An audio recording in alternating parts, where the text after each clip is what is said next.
मस्जिद बोली मिंबर बोला, मस्जिद बोली मिंबर बोला, तेरा रजब को काबा बोला, अली अली मौला, अली अली मौला, सात ज़बान के दिल यही बोला, अली अली मौला, अली अली मौला, तेरा रजब को काबा बोला।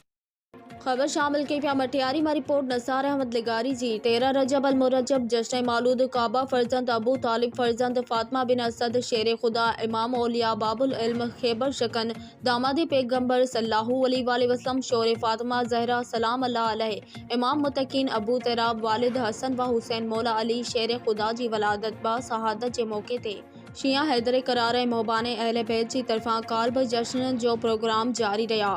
जै सिलसिले में मुख्तलिफ़ शहरन ऐं ॻोठनि में आतिशबाज़ी कई वई ऐं रैलियूं कढियूं वयूं। उन सिलसिले में अस्करिया स्टूडेंट ऑर्गेनाइज़ेशन पाकिस्तान ऐं अस्करिया इल्म व अमल तहरीक पाकिस्तान की तरफा सॼी सिंध ख़ुसूसन हैदराबाद, शिकारपुर, खैरपुर, बेरस, गढ़ी, खेरो, बोज़दार वॾा, राणीपुर, बेरपुर ख़ास, बदीन, दादू, नवाबशाह, सकरन, लाड़काणो आला में जश्न मौलूद काबा जा प्रोग्राम कया वया।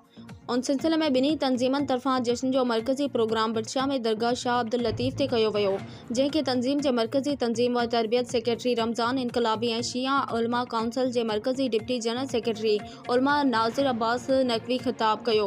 उलमा कराम ख़िताब कंदे मौला अली अलैहिस्सलाम जी शुजाअत बहादुरी ते रोशनी विधी। उन्हनि चयो त मौला अली अलैहिस्सलाम जी ज़िंदगी असां लाइ मशल राह आहे। इन्हनि चयो त रसूल ख़ुदा मुस्तफ़ा सल्लल्लाहु अलैहि वसल्लम जिन जो इरशाद आहे त अली जे चेहरे जी ज़ियारत करण बि इबादत आहे। मौला अली अलैहिस्सलाम जे ज़िक्र करण सां मोमिन ऐं मुनाफ़िक़ जी सुञाणप थिए थी। इलाइक़े जे हज़ारे मोमिननि जश्न जे प्रोग्राम में शिरकत कई।